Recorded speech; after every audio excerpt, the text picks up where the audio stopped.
اب یہ سبحان اللہ والحمدللہ ولا الہ الا اللہ واللہ اکبر، یہ صراط مستقیم ہے، یہ ذکر اللہ اور اس کے رسول کی تعلیمات سے ثابت ہے، بڑے ان کے فضائل ہیں۔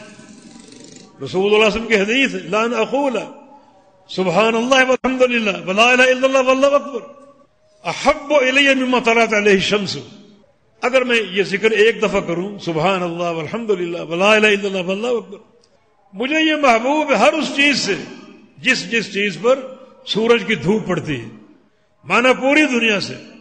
اور ایک حدیث میں ہن من القرآن، یہ چاروں کلمات قرآن سے ہیں، یہ کلام الرحمن ہے، مقدمات و مؤخرات و مجنبات۔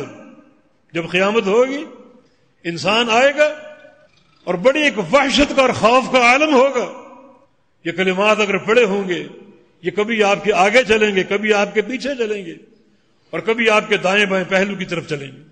نبی علیہ السلام نے ایک حدیث میں ان کلمات کو ڈھال قرار دیا، خذوا جنتکم، ڈھالے پکڑ لو۔ صحابہ دائیں بائیں جھانک رہے ہیں، دشمن آ گیا، کسی کے حملے کا خطرہ، عرض کیا کہ یا رسول اللہ امن عدو بن حضارہ، دشمن کے حملے کا خطرہ، فرمایا کہ نہیں، یہ ڈھالیں دشمن کے مقابلے کی نہیں ہے، یہ ڈھالیں جہنم کے مقابلے کی۔ عرض کیا وہ تو ہم جانتے نہیں، وہ ڈھالیں کون سی؟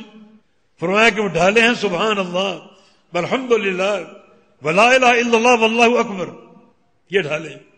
یہ کلمات قیامت کے دن کبھی آپ کے آگے، کبھی آپ کے پیچھے، اور کبھی دائیں اور بائیں چلیں گے، ہر طرف سے جہنم کے شعلوں کو روکیں گے، جہنم کی چنگاریوں کو روکیں گے، ڈھال کا کام دیں گے۔